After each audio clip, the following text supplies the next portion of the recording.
Assalamualaikum warahmatullahi wabarakatuh. Menurut para ilmuwan, bumi tempat kita berpijak diperkirakan usianya sudah mencapai miliaran tahun lamanya. Sebelum akhirnya ditinggali oleh manusia pertama yakni Adam, menurut ahli tafsir bumi sudah ditinggali oleh beberapa makhluk lainnya. Berkenaan dengan penciptaan Adam, mayoritas ulama Islam percaya bahwa Adam dan Hawa telah diciptakan dengan sempurna di surga. Lalu mereka diturunkan dengan dihantar oleh para malaikat ke bumi usai memakan buah yang terlarang. Kemudian timbul pertanyaan, sebelum Adam dan Hawa diturunkan oleh Allah ke bumi, siapakah yang menjadi penghuni bumi sebelum mereka? Ada beberapa pendapat menurut ahli tafsir. Sebelum Nabi Adam alaihi salam diturunkan ke bumi, bumi ini sudah diisi oleh beberapa makhluk. Ada yang mengatakan makhluk itu bernama Tabirun Nasar, ada yang berpendapat sudah dihuni oleh bangsa jin, ada juga yang berpendapat namanya adalah Bananul Jannah. Sampai ada juga yang mengatakan bahwa makhluk sebelum Adam di bumi itu adalah Al-Hin dan Al-Bin. Lantas, yang benar yang mana? Dan apakah perbedaan dari masing-masing makhluk tersebut? Simak videonya sampai habis ya, agar tidak salah faham. Menurut para ahli tafsir, saat bumi berusia 8.000 tahun keadaannya masih kosong dan banyak biji-bijian seperti biji sawi putih. Kemudian Allah Subhanahu wa Ta'ala menciptakan seekor unggas yang bernama Tabirun Nasar. Menurut sebuah riwayat pula, ketika Allah menurunkan Tabirun Nasar ke bumi, Allah Subhanahu wa Ta'ala mengatakan sesuatu kepadanya. Wahai Tabirun Nasar, makanlah olehmu biji sawi itu sampai habis. Apabila telah habis biji sawi itu, engkau akan kumatikan.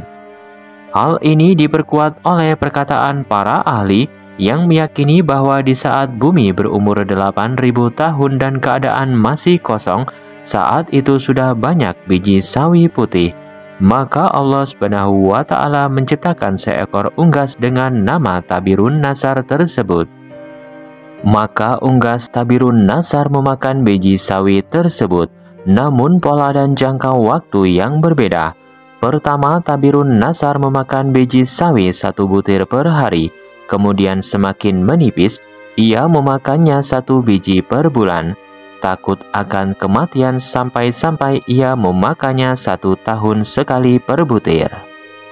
Meskipun ia memakannya hanya 1 tahun sekali, pastilah biji sawi itu tetap akan habis, dan akhirnya unggas Tabirun Nasar pun mati atau punah.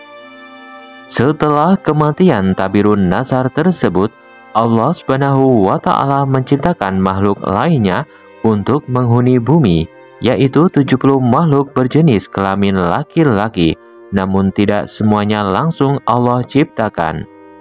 Apabila ada salah satu makhluk laki-laki itu mati, maka Allah ganti dengan 1 laki-laki lain untuk mengisi bumi. Masing-masing dari mereka berumur 70.000 tahun. Kabarnya 1 tahun pada masa itu sama dengan 1.000 tahun pada masa sekarang. Tatkala 70 orang laki-laki itu sudah meninggal semua, lalu Allah Subhanahu wa Ta'ala menciptakan bangsa jin untuk mengisi kekosongan bumi. Sebagian dari mereka mempunyai bentuk dan rupa yang berbeda-beda. Lalu Allah Subhanahu wa Ta'ala mengutus 1 orang di antara mereka untuk mengajarkan ilmu dan beriman kepada Allah.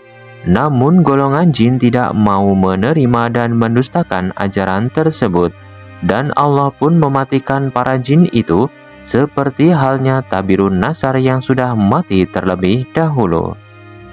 Selanjutnya Allah menciptakan makhluk bernama Jannah yang mengisi bumi selama 70.000 tahun lamanya, hingga akhirnya melahirkan anak cucu.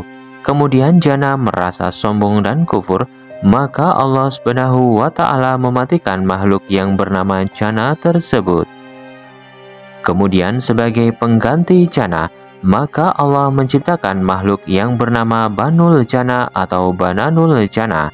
Banul Jana mendiami bumi selama 18.000 tahun hingga akhirnya dimatikan juga oleh Allah karena sombong dan berbuat kerusakan di bumi. Ada juga ahli tafsir yang menyebut makhluk bumi sebelum Adam bernama Al-Hin dan Al-Bin, yakni sekelompok bangsa jin yang tinggal di muka bumi dengan postur penciptaan Al-Hin dan Al-Bin itu antara bangsa jin dan manusia. Dikisahkan mereka melakukan pertumpahan darah yang dilakukan oleh beberapa di antara mereka yang bodoh dan lemah imannya. Abdullah bin Amr mengatakan Al-Hin dan Al-Bin itu telah hidup di dunia 2000 tahun sebelum diciptakannya Nabi Adam, dan mereka saling membunuh satu sama lain. Maka Allah mengutus sejumlah bala tentara dari golongan malaikat ke bumi untuk mengusir mereka ke pulau terpencil. Selanjutnya Allah hadirkan makhluk yang berpasangan dan wujudnya seperti binatang yang keluar dari neraka karena terbuat dari api. Dari pasangan tersebut, kemudian lahirlah anak yang diberi nama Azazil. Setelah cukup besar, Azazil melakukan peribadatan kepada Allah selama 1000 tahun lamanya.